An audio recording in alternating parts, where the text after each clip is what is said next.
नमस्कार विद्यार्थी मित्रांनो, मी डॉक्टर सरोज कोकणे फ्रॉम कोल्हापूर.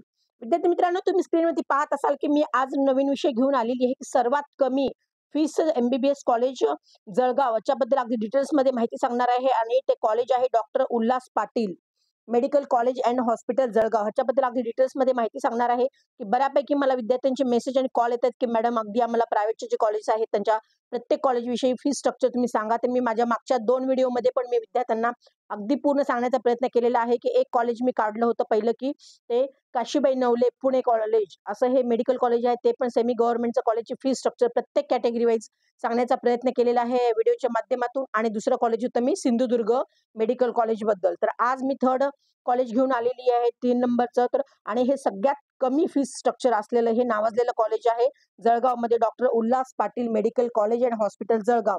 ह्याच्याबद्दल अगदी तुम्हाला डिटेल्समध्ये मी आज प्रत्येक कॅटेगरीवर सांगणार आहे. तर तुम्ही स्क्रीनवरती पाहत असाल doctor Ulhas Patil medical college and hospital Jalgaon हे काढलेलं आहे आणि त्या कॉलेजचं अगदी फी स्ट्रक्चर तुम्ही ते पाहू शकता. तर फर्स्ट इयर एमबीबीएस कोर्ससाठी किती लागणार आहे 2024-25 मध्ये अगदी त्याच्याबद्दल पूर्ण डिटेल्समध्ये मी ते काढलेलं आहे. तुम्ही पाहू शकता UG fee structure for first year MBBS course for academic 24-25. ह्या वर्षी किती फीस लागणार आहे त्याच्याबद्दल अगदी डिटेल्स मी विद्यार्थ्यांना सांगणार आहे माझ्या व्हिडिओच्या माध्यमातून. अगदीच तुम्ही स्क्रीनवरती पाहू शकता. अगदी ते तुम्हाला अगदी कॉन्टॅक्ट नंबर पण दिलेला आहे कॉलेजचा. ज्या काही मुलांना अगदी डिटेल्समध्ये आणखी ह्याच्यापेक्षा माहिती हवी असेल तुम्ही या नंबरवरती नक्कीच कॉलेजमध्ये संपर्क करू शकता आणि तुमची अगदी अधिक माहिती विचारू शकता. तर ज्या काही मुलांना हे जर कॉलेज मिळत असेल तर नक्कीच विद्यार्थी मित्रांनो तुम्ही ही सीट सोडू नका. कारण ह्या कॉलेजची फी स्ट्रक्चर पण खूप कमी आहे आणि प्रत्येक कॅटेगरी वाईज किती राहणार आहे अगदी मी तुम्हाला प्रत्येक विद्यार्थ्यांना सांगणार आहे. तर हे जे कॉलेजमध्ये आपले ऍडमिशन होतात हे 85% मधले जे विद्यार्थी आहेत ज्या विद्यार्थ्यांकडे डोमेस्टिक सर्टिफिकेट्स अवेलेबल असतात 85% कोठ्यामधून ज्या विद्यार्थ्यांना 10वी 11वी 12वी आपलं महाराष्ट्रातून झालेलं असतंय आणि ज्या विद्यार्थ्यांना डोमेस्टिक सर्टिफिकेट्स आहेत त्या विद्यार्थ्यांना 85% कोठ्यामधून ऍडमिशन्स होत असतात. आणि प्रत्येक कॅटेगरी वाईज अगदी ऍडमिशनच्या वेळेस प्रत्येक कॅटेगरीला किती फी भरायची आहे तर हे कॅटेगरीज काढलेलं आहे मी पूर्ण. आणि तुम्ही ते पाहू शकता हे ट्युशन फीस आहे आणि डेव्हलपमेंट फीस किती आहे आणि हे टोटल फीस किती आहे. तर फर्स्ट आपण इथे पाहूया ओपन कॅटेगरीला. अगदी ही प्रोसेसिंग फीस इथं काहीच नाही. ओपन कॅटेगरी नील आहे आणि ट्युशन फीस तुम्ही ते पाहू शकता. ओपन कॅटेगरीला 6,36,363 रुपये ही प्रत्येक वर्षाला फीस राहणार आहे विद्यार्थी मित्रांनो ओपन कॅटेगरीला. आणि डेव्हलपमेंट फीस इथे तुम्ही पाहू शकता 63,637 रुपीज ही डेव्हलपमेंट फीस आहे. तर टोटल ह्याची पूर्ण फीस ही 7,00,000 रुपये प्रत्येक वर्षाला ओपन कॅटेगरीला राहणार आहे. ओके. आणि हे जे ओबीसी कॅटेगरीचे विद्यार्थी आहेत candidate from non criminal year only म्हणजे ज्या विद्यार्थ्या पालकांचं आई वडिलांचं इन्कम 8 लाखापेक्षा कमी आहे हे लक्ष घ्या. ज्या विद्यार्थ्यांचं 8 लाखापेक्षा उत्पन्न कमी आहे त्या विद्यार्थ्यांसाठी ही तर स्कॉलरशिप मिळत असते आणि तिथं प्रोसेसिंग फीस कमी आहे. आणि इथं फीसचं जर आपण विचार केला ट्युशन फीसचा तरी तो तुम्ही ट्युशन फीस ओबीसी कॅटेगरीला पाहू शकता 3,18,181 रुपये ही प्रत्येक वर्षाला फीस राहणार आहे. आणि तिथे डेव्हलपमेंट फीस ओबीसी कॅटेगरीला ज्या विद्यार्थ्यांच्या पालकांचं 8 लाखापेक्षा कमी उत्पन्न आहे त्या विद्यार्थ्यांना इथे स्कॉलरशिपच्या मार्फत निम्मी फीस त्यांना भरावं लागते. निम्मी फीस आपलं गव्हर्नमेंट शासन भरत असतं.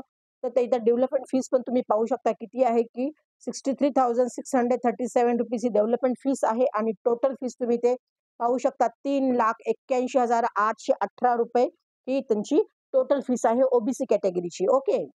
ज्या विद्यार्थ्यांकडे नॉन क्रिमिनल सर्टिफिकेट्स आहे अवेलेबल आणि ज्या विद्यार्थ्यांकडे 8 लाखापेक्षा कमी उत्पन्न आई वडिलांचं आहे त्या विद्यार्थ्यांसाठी ही फीस स्ट्रक्चर राहणार आहे 2024-25 ला. आणि पुढची कॅटेगरी आपण पाहू शकतो ईडब्ल्यूएस. तर ईडब्ल्यूएसच्या कॅटेगरीच्या विद्यार्थ्यांना इथे प्रोसेसिंग फीस पण नील दाखवलेली आहे आणि त्या विद्यार्थ्यांना सुद्धा 50% स्कॉलरशिप मिळत असते.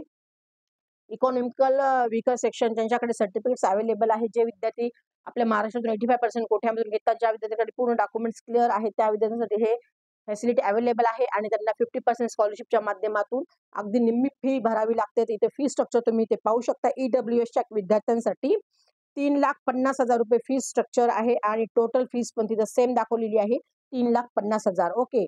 आणि जे VJNT 1, 2, 3 आणि SBC हे पूर्ण हे कॅटेगरीचे जे विद्यार्थी आहेत आणि त्या विद्यार्थ्यांकडे non criminal year certificates available आहे त्यासाठी त्या विद्यार्थ्यांसाठी प्रोसेसिंग फीस नाहीये. ट्युशन फीस पण इथे दिलेली नाहीये. फक्त डेव्हलपमेंट फीस दिलेली आहे त्या विद्यार्थ्यांसाठी 63,637 रुपीज फक्त फीस राहणार आहे आणि टोटल फीस पण तुम्ही ते पाहू शकता 63,637 रुपीज ही टोटल फीस त्या विद्यार्थ्यांची राहणार आहे. ही पण गोष्ट लक्षात घ्या. पण त्या ज्या काही पूर्ण ह्या कॅटेगरी आहेत विजे, एनटी, एसबीसी हे प्रत्येक विद्यार्थ्यांकडे आपापले सर्टिफिकेट्स पाहिजे. त्यासाठी तुम्ही प्रत्येक आपापलं कॅटेगरी वाईज सर्टिफिकेट्स तुम्ही गोळा करा डॉक्युमेंट्स म्हणजे तुमचं जे ऍडमिशन तिथे अलाउड झालं तुम्हाला तर नक्कीच तुम्हाला तिथे ते बेनिफिट भेटेल आणि पूर्ण फीस त्यांची माफ होईल आणि फक्त डेव्हलपमेंट फीस तेवढीच तुम्हाला भरावं लागेल. ही पण गोष्ट तेवढीच खरी आहे. आणि नेक्स्ट कॅटेगरी आहे SC STच्या विद्यार्थ्यांसाठी तुम्ही ते पाहू शकता. फक्त आणि फक्त प्रोसेसिंग फीस घेतलेली आहे ती पण आहे फक्त 1500 रुपये. ओके. त्या विद्यार्थ्यांसाठी ट्युशन फीस पण नील आहे आणि डेव्हलपमेंट फीस पण अगदी पूर्ण नील आहे. तर टोटल फीस प्रत्येक वर्षाला फक्त 1500 रुपये विद्यार्थ्यांना आहे. SC STच्या कॅटेगरीच्या विद्यार्थ्यांना ज्या विद्यार्थ्यांकडे अगदी कास्ट सर्टिफिकेट्स आणि व्हॅलिडिटी आहे प्रत्येकाकडनं तर नसेल तर तुम्ही काढून घ्या अगदी आणि पूर्ण 85% कोठ्यामधून जे आपले ऍडमिशन होतात आणि त्या विद्यार्थ्यांना SC ST विद्यार्थ्यांना स्कॉलरशिप मिळत पण असते आणि पूर्ण अगदी त्यांची फीस तिथे माफ होत असते. तर पूर्ण ते गव्हर्नमेंट त्यांची फीस भरत असतं आणि त्याही विद्यार्थ्यांना पण सर्टिफिकेट्स असणं खूप आवश्यक आहे. तर तुमचे सगळे अगदी डोमॅसा सर्टिफिकेट्स, पूर्ण डॉक्युमेंट्स आणि कास्ट सर्टिफिकेट्स, व्हॅलिडिटी सर्टिफिकेट्स सर्व सर्टिफिकेट्स तुम्ही एकत्र करून ठेवा. आता तुमच्याकडे वेळ आहे विद्यार्थी मित्रांनो अगदी पंच करून ठेवा की जेणेकरून ऍडमिशन प्रोसेस आता विदिन 15 डेज मध्ये आपली स्टार्ट होईल. तेव्हा आपल्याला हे सगळे कागदपत्र लागणार आहे. तर त्यावेळेस फटाफट तुमच्याकडे अवेलेबल असेल तर तुम्ही नक्कीच ऍडमिशनच्या वेळेस एकदम ऑन दी स्पॉट तुम्ही ऍडमिशन्स पण घेऊ शकता आणि फी स्ट्रक्चरमध्ये पण तुम्हाला मोठा लाभ होणार आहे. तर हे झालं प्रत्येक कॅटेगरी वाईज मी आज फी स्ट्रक्चर सांगण्याचा प्रयत्न केलेला आहे आणि पुढे तुम्ही ते पाहू शकता अगदी इथं दिलेलं आहे त्यांनी NRI कोठ्याची पण फी दिलेली आहे. जे विद्यार्थी मॅनेजमेंट कोठा म्हणजे NRI कोठ्यामधून घेऊ इच्छिता त्यासाठी सुद्धा इथं फी स्ट्रक्चर दिलेलं आहे. ओके आणि पुढे त्यांनी असं इथं दिलेलं आहे अगदी मी नोट इथे तुम्हाला इम्पॉर्टंट नोट्स वाचून दाखवते. इथं त्यांनी काय दिलेली आहे इम्पॉर्टंट नोट्स तुम्ही पाहू शकता इथे. The candidate of received category comes cap around 85% कोठ्यामधून आहेत ना त्या विद्यार्थ्यांसाठी हा लाभ असणार आहे आणि त्या विद्यार्थ्यांनी स्कॉलरशिप फ्रीशिप हे असं हे पूर्ण दिलेलं आहे. ते पूर्ण तुम्ही अगदी वाचा. वेबसाईटवरती पण तुम्ही डिटेल्स वाचू शकता किंवा ह्या शॉर्टमध्ये पण तुम्ही वाचून अगदी तुम्ही समजून घेऊ शकता. ज्या काही विद्यार्थ्यांना कळालं नसेल त्यांना अगदी डाऊट्स असतील तर नक्कीच मला मेसेज किंवा कॉल करून विचारू शकता. अधिक माहिती तुम्ही त्यांचं सांगण्याचा पूर्ण प्रयत्न करेल आणि पुढचे आणखीन त्यांनी टिप्स दिलेले आहेत आणि नोट्स कोणत्या कोणत्या दिलेल्या आहेत इम्पॉर्टन्स तर DD कसा काढायचा अगदी तुम्ही ते पाहू शकता. Total fees including tuition fees and development fees to be drawn कुठल्या ह्याच्याने काढायचं आहे तर doctor Ulhas Patil medical college payable at Jalgaon nationalise ही बँक आहे आणि तिथला हा DD काढायचा आहे या कॉलेजच्या नावाने. ओके ही गोष्ट लक्षात घ्या आणि नोट पण त्यांनी इथे दिलेली आहे. If student has given status retention form okay ज्या विद्यार्थ्यांसाठी रिटेन्शन फॉर्म भरलेला आहे त्यांनी ओनली हॉस्टेल आणि mess eligibility fees will be accepted असं त्यांनी तिथे दिलेलं आहे. Otherwise this fees will be accepted at the time of the round and cut off date असं त्यांनी पूर्णपणे दिलेलं आहे. आणि सेकंड त्यांनी इथं दिलेलं आहे सांगितलं आहे तुम्ही ते पाहू शकता. अगदी सेकंड नोट काय दिलेली आहे तर DD ऑफ हॉस्टेल फीस किती त्यांचा काढायचा आहे DD हॉस्टेल फीसचा तर 85,000चा ते DD काढायचं आहे सेम नावानेच doctor Ulhas Patil medical college आणि हॉस्पिटल जळगाव. अगदी hostel is compulsory for all the students म्हणजे इथे त्या विद्यार्थ्यांना सीट्स अलाउड लागली तर त्यांना DD कॉलेजचा पण नावाने काढायचं आहे. त्या फीस ट्युशन फीससाठी जेवढा पाहिजे तेवढा त्या कॉलेजच्या नावाने आणि दुसरा DD आहे तो 85,000चा काढायचा आहे. तो हॉस्टेल मेससाठी आणि हॉस्टेल तिथे कंपल्सरी आहे विद्यार्थी मित्र तुम्हाला बाहेर रूम घेऊन राहता येणार नाही. ही गोष्ट पण तुम्ही तेवढीच लक्षात घ्या. हॉस्टेल तर कंपल्सरी आहे आणि त्या कॉलेजला DD काढून तिथे सबमिट करायचं आहे जेव्हा तुम्हाला रिटेशन मिळतं तेव्हा. आणि थर्ड नोट काढलेली आहे DD ऑफ मेस 88,200 असं हे आणि इन्क्लुडिंग 5% GST दिलेली आहे. हे पण अगदी DD प्रायव्हेट लिमिटेड जळगाव ह्या नावाने काढायचं आहे.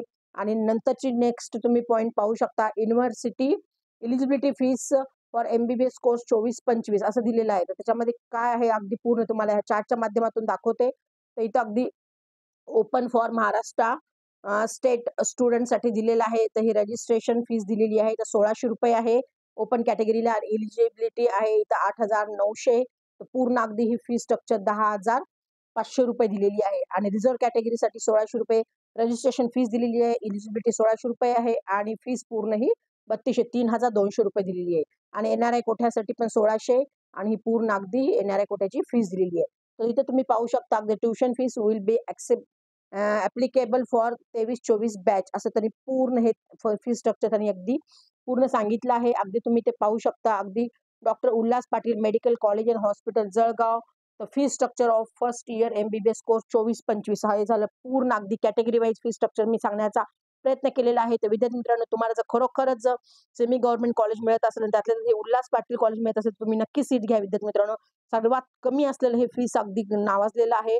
सर्वात फीस असलेलं हे MBBS college Jalgaon doctor Ulhas Patil हे आहे. आणि ज्या काही विद्यार्थ्यांना ह्याच्याबद्दल आणखीन डाऊट असेल, तुम्ही नक्कीच मला कॉल करू शकता. मी माझा नंबर डिस्क्रिप्शन बॉक्समध्ये दिलेलाच आहे. त्याच्यात तुम्ही एनी टाईम कॉल करू शकता आणि तुमचं पूर्ण डाऊट्स क्लिअर करू शकता. तर असेच नवीन-नवीन व्हिडिओ पाहण्यासाठी आमच्या चॅनल तुम्ही नक्की सबस्क्राईब करून ठेवा आणि जेणेकरून तुम्हाला भविष्यामध्ये असे नवीन व्हिडिओ पाहता येतील. अगदी प्रत्येक कॉलेज वाईज मी सेमी गव्हर्नमेंटचं कट ऑफ आणि फी स्ट्रक्चर घेऊन येण्याचा प्रयत्न करत आहे. तर तुमच्या मित्रांना, नातेवाईकांना हा व्हिडिओ शेअर करा, की जेणेकरून त्यांनाही फायदा होईल. ओके. एवढंच आहे. निमित्तानं हा व्हिडिओ मी घेऊन येण्याचा प्रयत्न केला होता. खरोखरच विद्यार्थी मित्रांनो, तुम्ही नक्कीच लाईक आणि सबस्क्राईब करा, जेणेकरून तुम्हाला भविष्यामध्ये असे चांगले युजफुल व्हिडिओ पाहता येतील. तर ओके मित्रांनो, all the best future doctors. Thank you so much. जय हिंद, जय महाराष्ट्र.